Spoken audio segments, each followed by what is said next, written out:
Hey, welcome to the last part. Sorry if you watched the previous video, part two. It accidentally got kind of cut off as I was talking about Unit 3, Lesson 4 through Unit 3, Lesson 6, where most of the content came from your homework assignment, which is pointing you back towards a few pages in the book. They can go over, and these are very direct. I'm just looking for some very specific definitions and information about this content. So I want to quickly get to the end here. I want to jump to Unit 3, Lesson 7, Faith, Prophecies, and the Church. And then I'll continue to Unit 4. Okay. Question number 1, how do prophecies serve as a motive of credibility? By their nature, prophecies communicate from God an infallible prediction of a contingent future event. That means from God, they speak about something that will for sure happen because it's from God, about a very specific event in history. They serve as a motive of credibility because they must come from a supernatural origin. Right? Prophecies cannot be natural by definition. Number 2, how does the Catholic Church serve as a motive of credibility?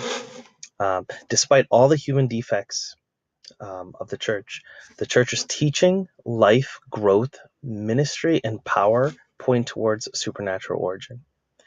Like the purity and the humanness and the divineness of her teaching about life and love and the dignity of people and every person, and the growth, the way that she grew, her ministry of service, the largest charitable organization ever in human history, and her power to move things and change the world.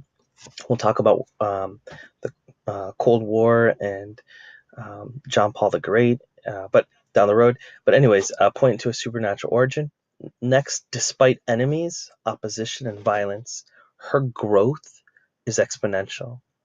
And the gospel spreading around the world can't be explained by any human means other than the Holy Spirit. Okay, let's jump to Unit 4. Again, Lesson 1 was natural revelation and the categories of it: desire, creation, conscience.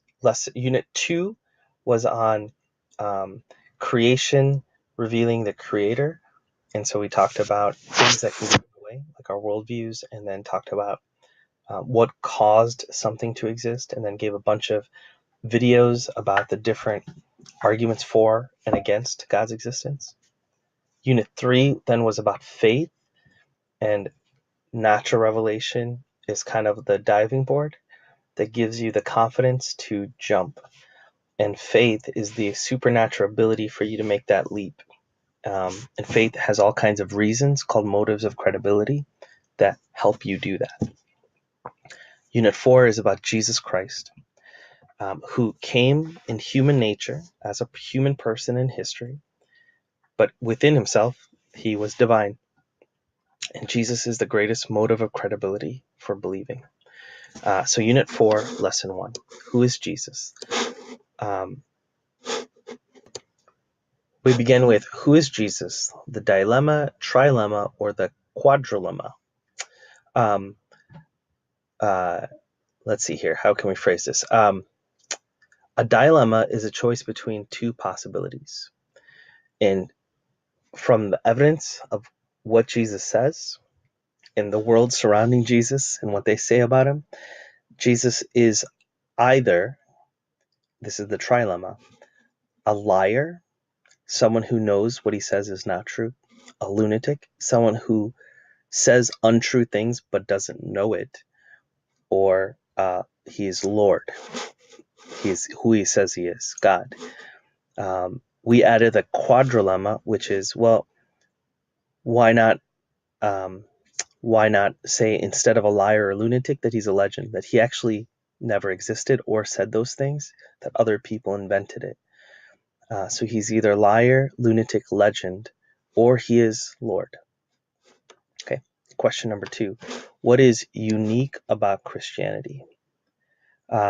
Christianity doesn't claim, like other religions of the world, to just have insight or revelation from God. Christianity is not about a book, but it's centered on a man who claimed himself to be God. So Jesus doesn't point you to a model of prayer or a bunch of things to do first. He doesn't point you to a way of life. He first points to himself as the way to life. Okay, let's look at number 3. How does the uniqueness of Jesus solve the quadrilemma problem? Remember, when you look at each of the 4 possibilities and you look at how unique Jesus is, you begin to realize there's only one possible answer, that Jesus is who he says he is, right? So you look at a liar. We're not talking about a small lie here. We're talking about a lie that changes the whole world. And Jesus, his personality does not in any way match that of a compulsive liar, especially a global scale compulsive liar. He taught love, kindness, self-sacrifice, authenticity before the Lord. He condemned Pharisees and hypocrites. He loved the worst sinners. It doesn't fit. You look at the uniqueness of Jesus, he doesn't connect to crazy people. Like he doesn't connect to the stereotypes or the real profiles of people who are self-delusional. Those people are often compulsive and don't have a connection with reality. And Jesus was the most creative, unique human person that we've ever had recorded anywhere. And then you look at the next option. What about legend? There are not many good arguments against the historicity of Jesus. There aren't many good arguments by like world scholars about Jesus not being real. All the strong scientific evidence supports that the Bibles were not fabricated or forged or changed from their original meaning. So a legend doesn't fit as an option. Lastly, our option is he Lord? And you look at his life. He spends 3 years demonstrating publicly that he is who he says he is. The Bible goes through great pains to make sure that you see that he's human, but that he is also God. His death and the response to the resurrection changes people and changes the whole world. And to this very day, people continue to experience and meet Jesus, not just ideas about Jesus, but they claim to meet him and he changes their lives. Okay, let's look at Unit 2, Lessons 2 and 3. And we're going to kind of combine a little bit here. Some of this came from the video of the star, where we're not really going to talk about the star on the exam. But I want to talk about the prophecies that speak of the life of the Messiah. You'll want to know there are prophecies about where he's born, when he's born, how he's born, the silver that was used to betray him, the money that was used in exchange to betray him, how he died, people's reactions to his death, the lance that was pierced through his side, and that he would be buried in a rich man's tomb. Okay. And then number 2, what are the prophets? What were prophecies general or specific? And if you remember that image of the target, the prophecies started very, very general, that the Messiah that would come someday would come from the human race, right? Thanks. Would come from a specific ethnic group, more specific. Within that ethnic group would come from a specific tribe, more specific. Within that tribe would come from a specific dynasty or royal family, a lot more specific. Then explained prophecies about how he would be born through a virgin, very specific, right? Virgin birth is not common. And then where he was born, a city called Bethlehem, which ironically means house of bread, right? You know, that comment of like, oh, there's a baby in the oven, there's a bread in the oven. It's kind of a joke about pregnancy and babies and birth. And then there are very specific prophecies of exactly when he would be born.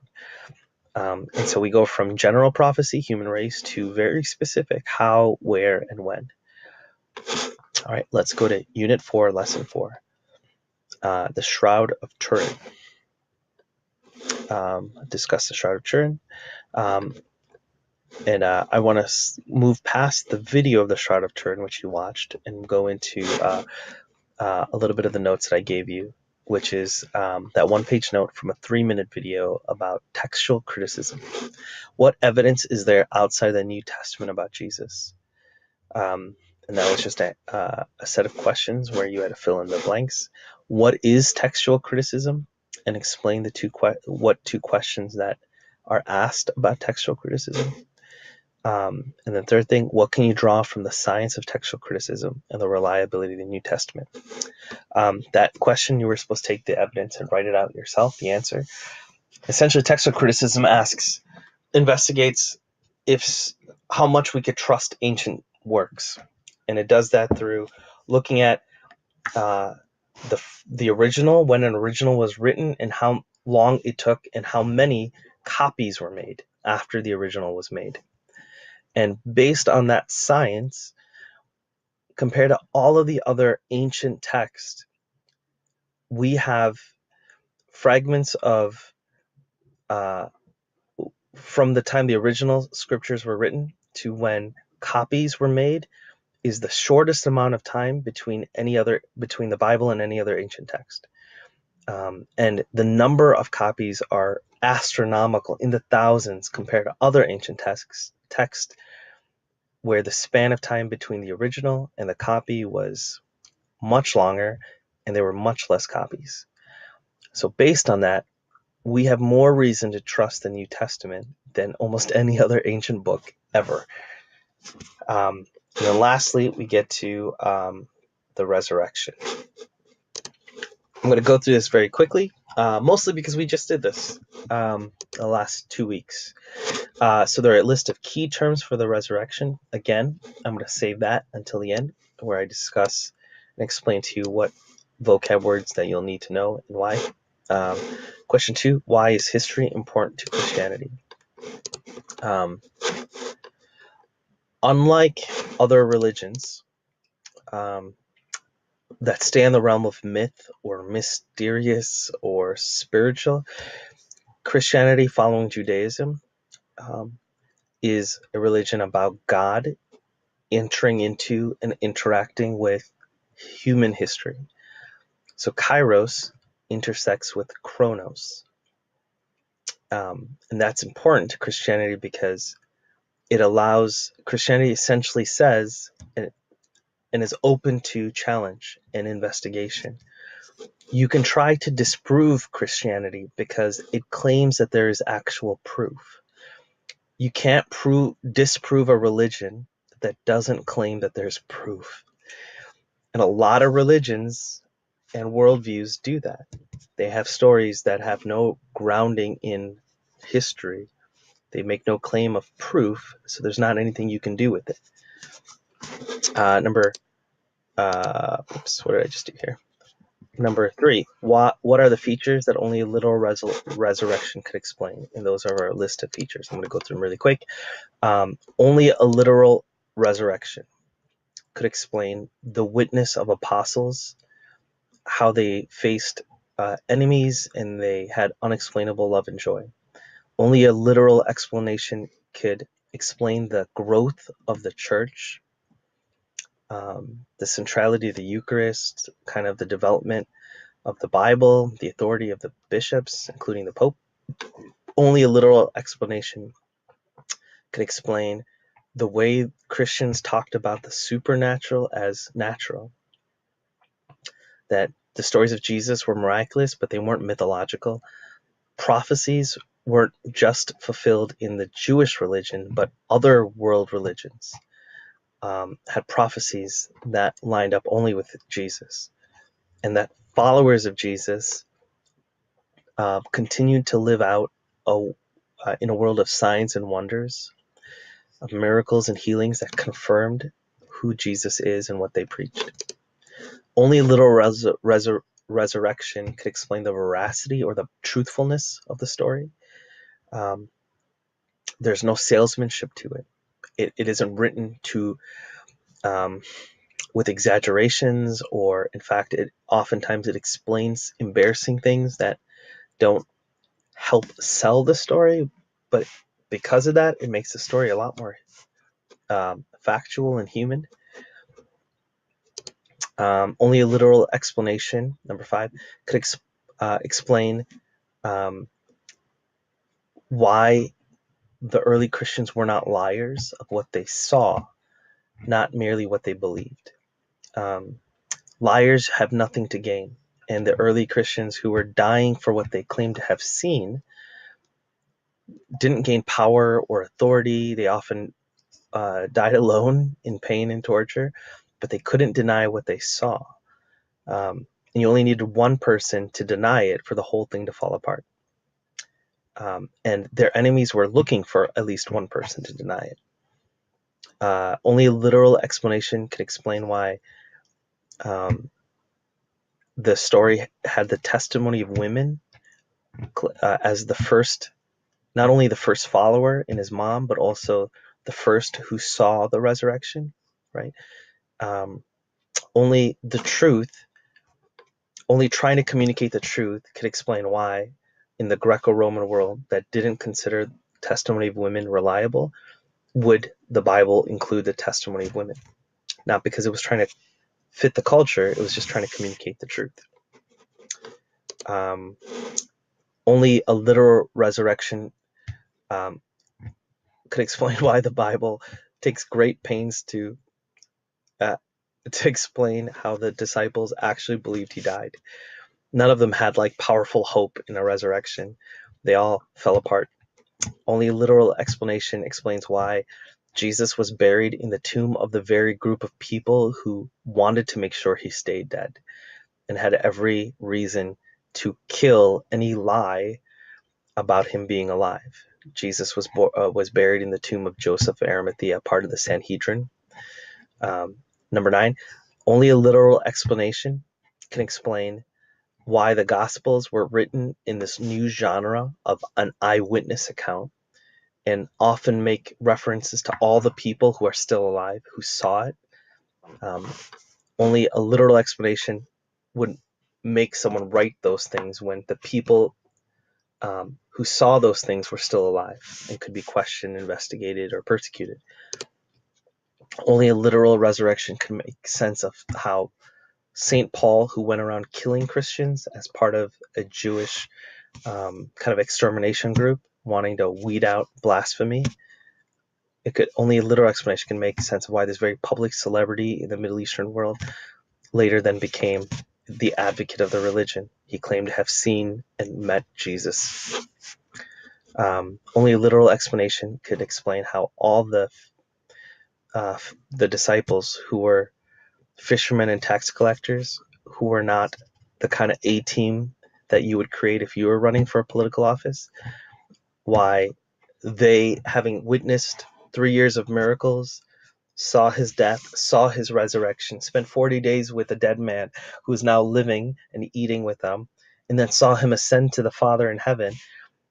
Only a literal resurrection could explain why even that wasn't enough for them.